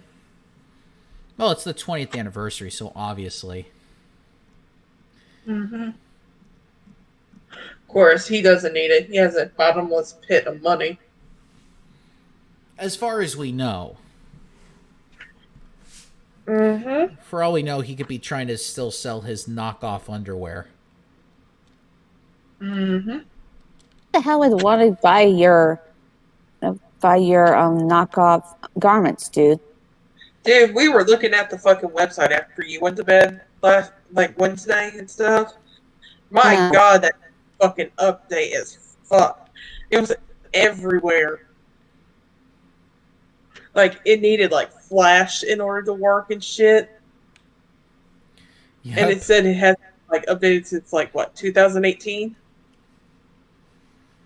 Yeah, it has not been updated. Like, now you have to go on his social media in order to, like, really see anything. Yeah, like, the fucking design does look like it's from, like, the early 2000s. I have to say this much. Like a GeoCities website. Exactly. If anybody knows what GeoCities is, we have outdated ourselves. Yeah. If for your youngins, back in the day, Yahoo used to have this website where you could buy a domain and make your own website called GeoCities. That's what we're talking about. It no longer exists. Yes, because they decided, like, no, we don't need any of this stuff. Yep. Because we have all this money. And you can make a free website until, like, you maxed up, and then you have to fucking buy more storage shit. And the only way you could make your own website after that was if you decided to get into graphic design and make it yourself, which I did in the past. Mm-hmm. Oh, Jacob's asking if we've tried Origins yet. Sonic Origins, I have not tried. I don't even know if I can get Sonic Origins on the Switch. Time for that research. Because if it was gonna be on the Switch, I probably would have gotten it already, but I have not. Oh, I figured out how to fly now. Yay! Nice. Better than me. I had a hell of a time trying to figure out how to fly as Ray. Yeah, you have to hold down the A button and then hold the control stick in the opposite direction. Aren't we spoiled as a generation? Back in the day, in the 90s, you had to call a fucking hotline in order to get help with a video game. Now we just look it up on the internet. Well, Game FAQs was around in the early 2000s. I used that a lot. Mm-hmm. I'm here. I'm just saying currently. I mean, people have no idea just how much helpful Game FAQs was to playing. Oh god, I just thought if Super Mario RPG does well, we need Thousand Year Door remastered. Like, people don't realize how many people loved Thousand Year Door just as much as they loved RPG. Because we have Paper Mario on the N64 on Switch, but we don't have anything GameCube related. I mean, what is it? I mean, well, technically we had one of the Metal Gear Solid games on the GameCube, but oh, what the fuck is this? This is not a Blue Sphere one that I remember. Oh shit.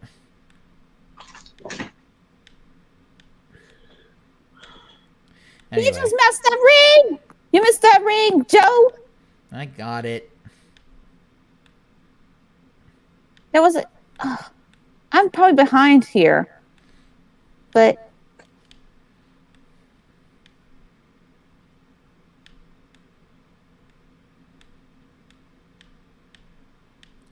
oh, that Blue Sphere is always tough. What other games? Oh yeah, they also introduced the Scarlet and Violet DLC, which is coming out later this year. Mm-hmm. So I'll get more of a chance to show off Scarlet and Violet as well.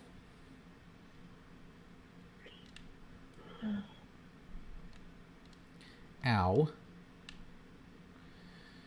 Yeah, but that's really it, really. They didn't really introduce anything else, but again, that's all. Oh, besides the Batman Arkham games, which I don't know. You had to really be a Batman fan in order to play those.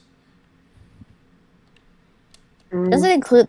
Because it doesn't include that one where, I know I'm kind of spoiling, but about what happened to the Joker. Yes, probably. I think they said it was the trilogy that they were porting. Yes, they're importing. Yeah, they're importing the entire trilogy.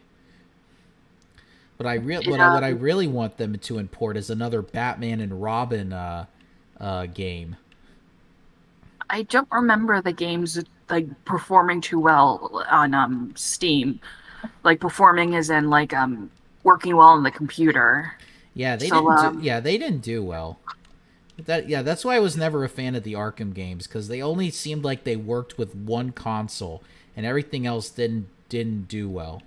And I'm like, okay, well, if it's not going to work here, then I really don't need to. Then I don't really need to try it out on any other thing. And plus, I'm not gonna lie. Oh, go ahead. Oh yeah, I'm just looking at your gameplay. I don't know why, but during Sonic, these Blue Sphere mini games gave me so much anxiety. Oh, anxiety. You okay?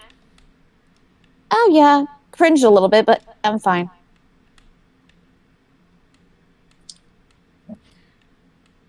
Yeah, and I even saw people play the Batman Arkham games, and they just don't look appealing. Like, I remember there was a red suit. Huh? It has de nouveau. What's the nouveau? The nouveau. You don't know what de nouveau is? De nouveau? No. No. Hold on. You know, it's a DRM program. No, I'm not familiar with how games are made. Like, I don't know, like, the particular systems. We're not that tech savvy. Supposed to be an anti-tamper technology and digital rights management system developed by a company, de nouveau Software Solutions GmbH, and yeah, it's supposed to be like anti-cheat. The reason why it's hated so much is because it's known to hurt game performance, making the game experience worse. Yeah. In theory, it's supposed to make the game difficult to pirate, but nah, people get around that. They to do everything else. And put on it.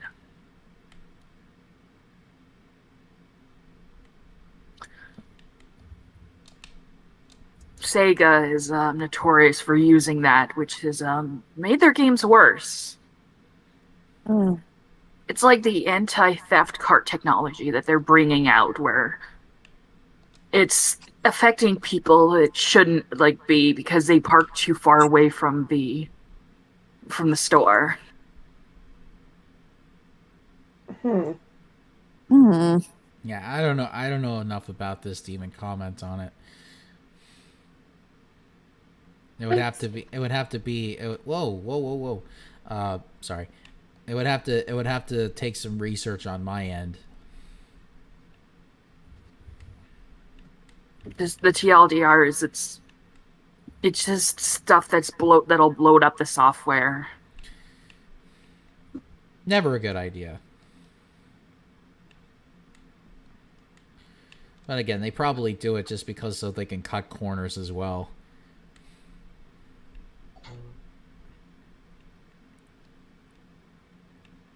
Yeah, but those games were, like I said, those games were not appealing, probably because of that effect, but... That's probably a big reason that it was fucked up, too, because, you know... Elliot, get off my desk. Frame rates tanked. But there were certainly plenty of people that loved the games just because of just how it looked. can't tell you how many people like at school were saying like, "Oh my God, did you take a look at like Arkham games? Like they are the pinnacle of game mastery." And I'm just like, eh. I'm like, what about gameplay? It's like, oh, who cares about gameplay? You get to fight people. I'm like, eh. I mean, if you're going for like a certain aesthetic, it certainly holds up to it. No, it's like, yeah, it's fine, but it's almost the equivalent of eating at Applebee's. That's what I used to tell them. It's like, would you rather eat at Applebee's or would you rather go eat at Ruth Chris's Steakhouse?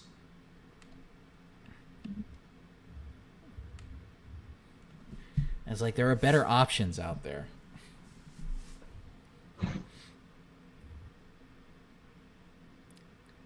Yeah, but other than that, they didn't really announce much at the besides those other games that I mentioned at the on the Direct. Sonic Frontiers got an update. Oh, well, that's cool. I don't know how I died right there, but I just died just by walking on the steps. Wait, okay. It's Sonic's birthday. Yes, that's why I'm playing Sonic. Oh. I'm gonna switch. Okay. It feels like I'm gonna switch over to Sonic 2 now. That's because that's one of my favorite Sonic games. By the way, that's the only Sonic game on the Genesis for Switch Online, I should say. Oh, I take it back. Sonic Spinball's on here, but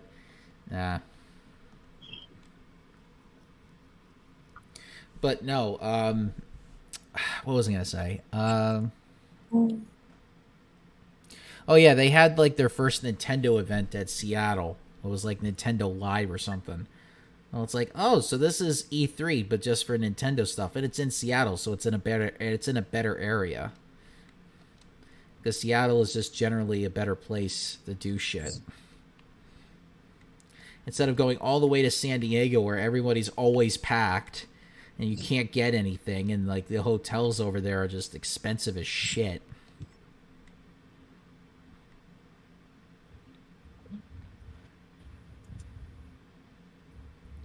Oh god, I remember that one time when I was streaming while we were doing Sonic's birthday, and like the Sonic YouTube channel just all of a sudden just popped into the chat.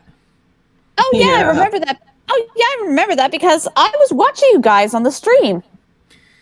It was surreal. It's still yeah, surreal. I know, right? It was the first time we've actually, and it was also like the first time you guys that we met actually. Yes. How small that happens. Yes, and I was like cracking up the entire time. You guys' reaction. I was like, "Holy shit!" And I was the one that's actually trying to alert you guys. I don't remember the name of the channel, but there's this channel that's pretty big on YouTube that showed up to them this stream that I used to mod for because the person was playing Mother 3. Oh. Ooh. And I remember that day, I was just like, "Hey guys, the Sonic channel has actually commented on here. Get your asses over to check it out." I almost didn't believe it at first until one of the hosts, like told me about it. I'm like, no fucking way. And of course, Logan was so jealous because he's just as big of a Sonic fan as I am, and he's like, "I wasn't on there at that time. Why did he get on here?" And I'm like, it's just the way it is. Yes, and I was like, I got to witness something incredibly glorious. But I was like, I was baffled because I'm like, why is the Sonic YouTube channel interacting on a live stream that only has 3,000 subs? Like, I didn't think he was going to interact with somebody, but again, apparently they, it's like the luck of the draw type of deal. It's like, oh my god. Now, granted, if I did it tonight, I don't know if we would get the same thing, but it would still be pretty cool if that was the case. It would have been, considering that the day is his birthday. Well, talk about it. Oh, and yes, speaking of that update, it's great they're getting Sonic Frontiers is getting that update because from what I understand, I looked at the footage. I have not bought it yet, but oh my god, does that game look so much fun? I mean, I haven't played any other Sonic games aside from Mania. That was like my latest one. Yeah, I didn't play Forces because I know I just looked at the story for Forces, but I know Forces is not that great. But Yeah. everyone's been singing Frontier's praises, especially since they have the synthwave music on the main hub stages, which All is I know like, is that all I know with Forces when you can make your own character, it just gave me like vibes of like Attack on Titan. yeah, it did. Like that's Because the they people parodied using the music like from Link Horizon, like Guren no Yumiya as the opening, and the which is people. I meant it's kind of cool, but I don't watch Attack on Titan. But out of the openings, I actually like Jiyu no Tsubasa a little better. Yeah, I didn't watch Attack on Titan either growing up. Although people nowadays are like, how could you not watch that? That was like the greatest anime of all time in the 90s. I'm like, Sit it down. was. I'm like, dude, sit down. And not gonna lie, I actually do have like a little Funko Pop of Armin in my closet. Apparently, Uh, and somebody once said to me, it's like, if you don't watch Attack on Titan, it's like the one anime that all the girls love, and they will not date you if you don't watch this anime. And I'm like, what are you talking about? and about Because apparently back then, like, all the girls apparently at school were big Attack on Titan fans. And I asked, and I was like, I don't know about this. I mean, we'd have to ask them, but I never saw them ever wearing any merchandise or anything. So it's like, what were they hiding the fact that they were anime fans? Was it not cool? I don't know. So are they closeted otaku? Probably. no, nowadays probably not. But I mean, even back then, if you were a guy and you were like into otaku shit, it was still considered weird in a lot of people's eyes, unless you were part of the anime club, which I only know my best friend's school had. But the only thing they really talked about was One Piece, and I'm talking 4 Kids One Piece. Bro, it's like I think I remember at school we had that I was just sit at lunch with a group of friends who are also into anime and manga, and whenever I get the chance to, I bring my like the latest issue of the Shonen Jump manga to read. Which is always a good idea to do. But what was it? There was one anime that I watched as a teenager that my friend got me into. It was called Full Metal Panic Fumofu. It's basically it's like a guy that was born on the military field, but now he's like the bodyguard for like some girl that's got like some magic powers. And it's like, well, I have to protect her while she's at school.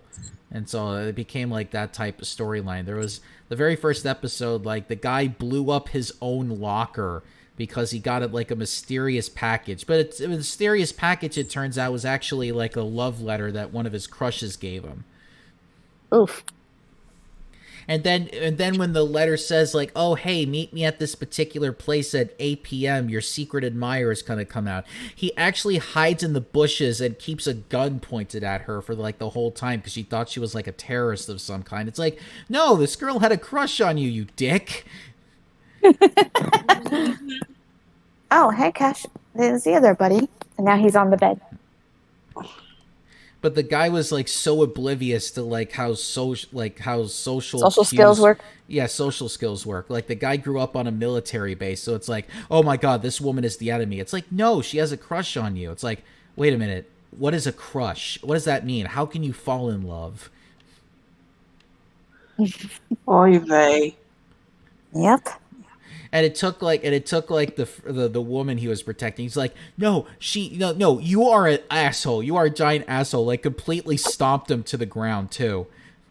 Like smacked him in the head with a fan first to knock him on the ground, and then started beating him. And then, like started just just using her foot and like, no, you're an asshole. In fact, you're a major asshole. And then he was like, and then as his crush like runs away in horror, he's like, what an odd girl. Is she the paranoid type? No, that's you, asshole.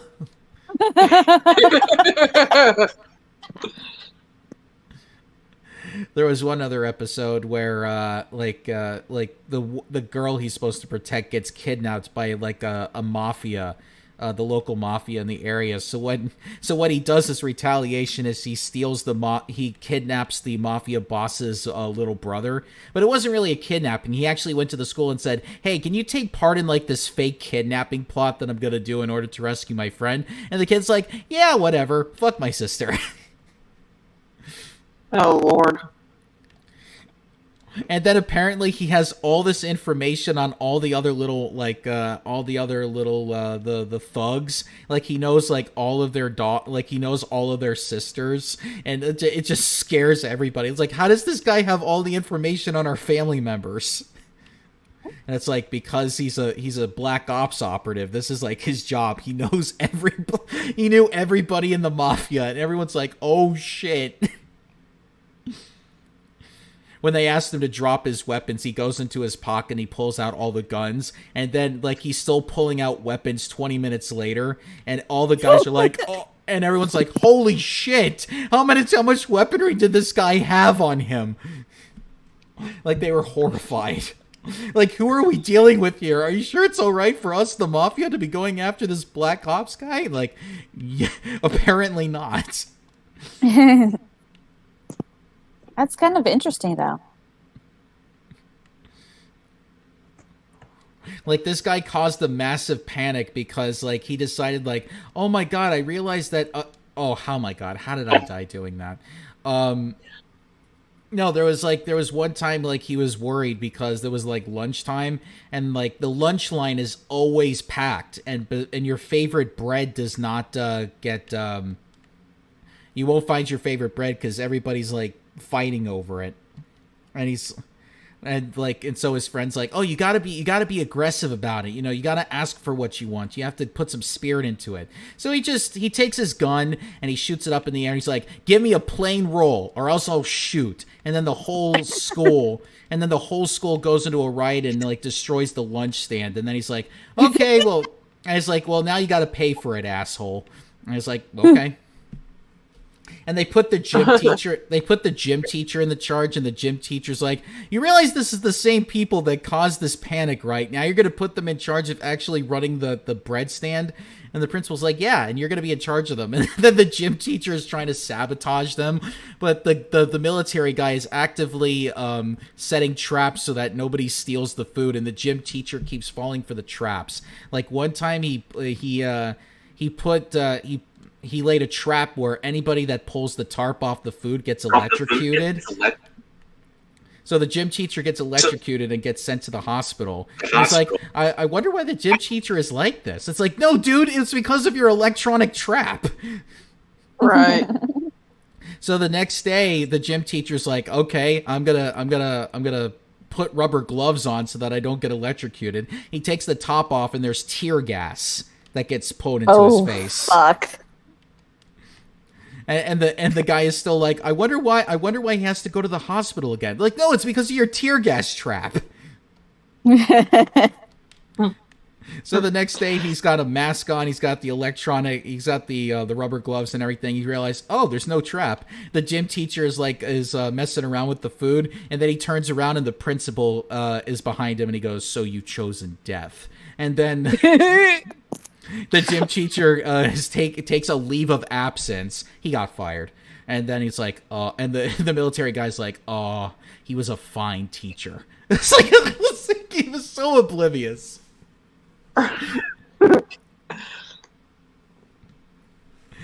There's another episode where he decides to copy off of the girl he's protecting his homework because he doesn't understand the history lesson that he's supposed to be studying.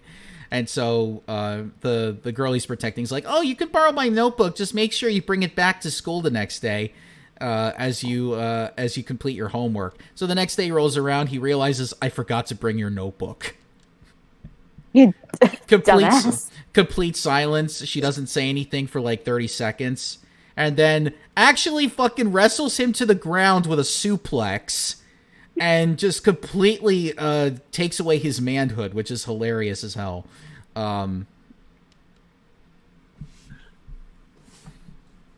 And then they're like, okay, we're going back to your place and we're going to get the notebook before class starts. Because apparently in Japan, like, you could just leave the school before, like, whenever you want. And then just as long as you get to school on time. Or for your classes. Apparently you could just leave whenever you want. Don't they usually have, like, gates and such where they close after, where they think the students have came in? Not in this school. Because apparently they run right out the front door at like supersonic speed to get into a taxi so that they could get back to his place to get the notebook. But then he's like, hey, tell the taxi driver that we're coming back downstairs, so to make sure to keep the meter rolling. They get the notebook. The taxi driver runs off. It's like, you did tell him to wait, right? Yes, and I made it very clear. I waved my gun at him and said, if you leave. That's why ass.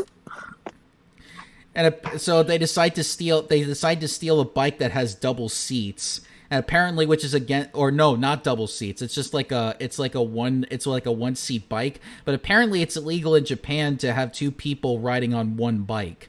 It's like, oh, don't worry, I'm not worried about breaking the law. And then, of course, they start getting chased by cops, and he's like, we're on a high-speed bike chase, and of course the police officer is like, I'm gonna get you, just you wait. And I was like, oh my god, this is some Benny Hill shit. It is. And then they go through like some parkour shit with the bike that completely destroys the police car, which crashes into a tree. So then they decide to, like, okay, we got to get on the train in order to get to school on time. Turns out they take the wrong train. And he's like, it seems I mistook the weekend schedule for the weekday schedule. That's out of character for me. The girl just stares at him and then just starts hanging his head out of the window. It's like, die right now. If you have any pity, put yourself out of my misery. Die. Wait, which anime is this again? Full out panic. Famofu is what it's called. It's like the second season. Oh god, it came out in like 03 and 04, but oh god. And then I zoned out when you were telling us about it. That's all right.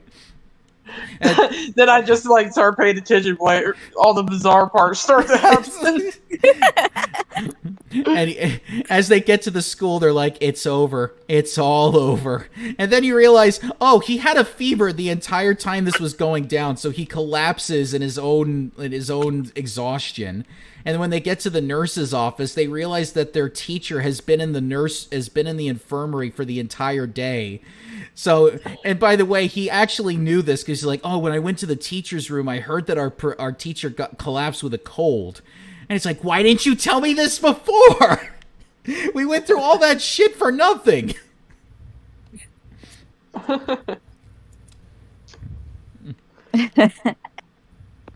Oh, you want? There was actually a Kevin episode in this also. Because fuck, there was an episode where they all go to the beach. It's the beach episode, I should tell you. Go figure. You're bound to get beach episodes that have Kevins in it. Yes, but this Kevin is apparently rich. So what happens is, like, the girl has a crush on the guy who's protecting her, and so she thought, well, if I put on this sexy bathing suit, he'll notice how hot I am. Little do we know that this guy is very antisocial and does not and probably is ace too, because he doesn't seem like he's like attracted to like physically to anything, but you know he's like, oh man, the guy, and she says like, oh, this guy is such a jerk. You know, I put on this bathing suit for him, and you know I wanted him to notice how hot I was, and he didn't acknowledge how hot I was, so he's a dick. And I mean, I knew he was that kind of guy, but man, that attitude that he has, he really makes it tough to be confident. And so like the Kevin's butler comes up to her and says, "Oh, my master would love to meet you. He thinks that you're the hottest woman on the beach." By the way, this Kevin is the same age as her, so they're technically teenagers, so it's not creepy in a sense in terms of age. Creepy in other ways, but yeah, definitely, you know, this is definitely not like a 30-year-old saying like, "Ooh, look at this this 18-year-old girl in bathing suits." Like, no, they're both 18. Still does it. It's still the Kevin's still creepy, but you like apparently this Kevin is like very rich. He's got a butler who apparently is also a former soldier. He has he's got a chef who was a former mercenary. He's also got a groundskeeper that was a former crossbow hunter and stuff like that. Like, oh geez, what the fuck type of people are you hiring as your staff? But People that are hard up. Yeah, but this Kevin apparently is very sick, so he can't leave the house. So it's tough for him to make friends. So he's like, "Oh, would you please have tea with me?" And it's like, I don't know. I don't know. You're kind of, I don't know. I don't really know you that well. And he does the whole puppy dog thing. And he's like, "Oh God." And he's like, okay. Oh, actually, no, you're kind of cute. I will take that tea. I was like, oh, thank you. I'll get started on it right away. I don't even know what your name is. She tells her name. It's like, oh, that name is so beautiful. It's like the goddess, the Venus goddess or whatever. It's like she's like she had kids and then you were one of her daughters.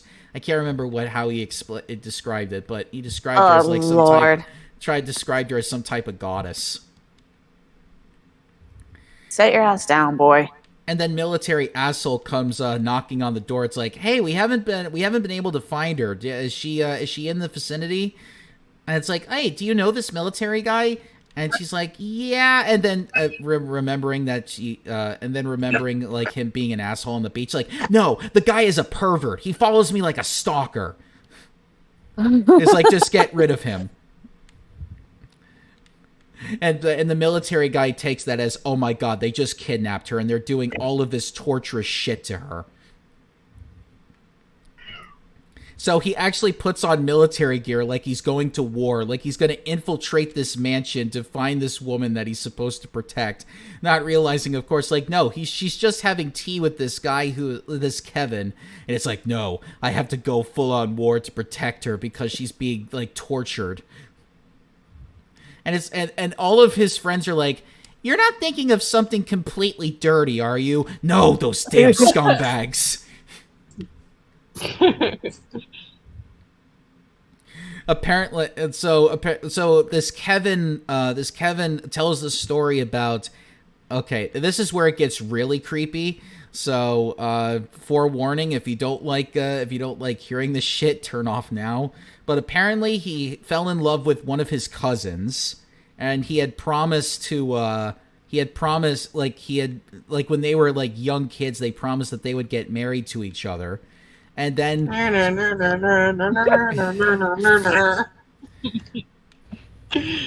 he tells the story that one day his cousin ended up getting tangled with a flower shop driver, like the guy that drives the flower trucks. And so she ended up falling in love with him and then like married the flower driver on the spot. Oh damn. And so, like, he felt completely betrayed. It's like, my cousin suddenly eloped, and without me. And then she gives me a postcard from the Netherlands. She's like, oh, I'm very happy. You should come visit us sometime. She betrayed me, and then she had the gall to do that. Cuckoo, cuckoo, cuckoo. And then like she even says like, but it was a promise that you made when you were kids. A promise is a promise, no matter what age. She even goes as far as to say, like, I'm going to cut her up into pieces. I hate it when people trick me. I hate it so much I could die. I was like, oh, God. And she's like, the girl's like, oh, what did I get myself into here? Calm down, Tommy Wiseau. We're not tearing you apart, okay? The military guy ends up infiltrating the mansion, destroying all of, like, the Kevin's foot soldiers. He brings a bazooka to a fucking mansion. Like, he completely... Kevin thinks that he's going to protect this girl by using a fake sword, and this military guy just comes in with a bazooka and just blasts the door while the guy's in front of it, and just, like I'm surprised he didn't get a concussion out of it. It's like, listen, that sword is good for nothing but decoration. If you're going to fight, use this machete instead. Right. Oh shit! I think we're running past the time here, guys. Oh, I didn't realize it. I was stupid. I was too interested in listening to this. Come on. A weird Japanese thing, because Yeah. I'm looking at this right now, and according to this map, Japan has the blue for first cousin marriage legal. Yeah. Yeah, because when we were watching this as an American audience, we were like, "Wait a minute, this is an actual story in an anime." Like we were like, because we were disgusted by that particular part of the story. It gets a lot worse in another series that Yeah. they went full out with Elfen Lied. Elfen Lied? Yes. Yeah, Elfen Lied. He I've- had I've watched Elfen Lied, to be perfectly honest with you guys. marrying the main character, and they were cousins, and they had a kid. Oh, it's like Yuko and Yeah, Yuka. Yuka and Ota. in Utah. So Ota and a lot of Yuka. us, yeah, and kind of hoped that although we kind of hoped that he would get with Lucy or new or spoilers. Her real name was actually Kaede.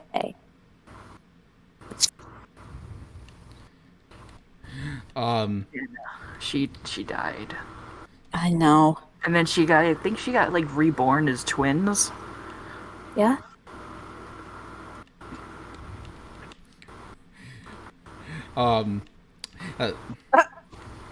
Looks like we made Joe a little uncomfortable. Sorry. No, it's all right. I'll just finish this little thing about the episode, and then I'll. Okay. So after like he gives him the machete, like the girl just punches the military guy in the face. He's like, "Hey, that hurt." Like it's like you just came in here with all of these military weapons, and a punch in the face bothers you. And then Kevin is like, "Wait a minute, I thought you said this guy was a pervert and was chasing after you." And she's like, "No, really, he's just a friend of mine." So you betray me too?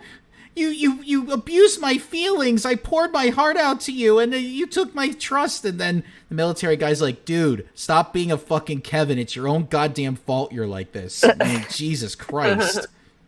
Did he use the word pussy instead? No, this guy doesn't use slurs.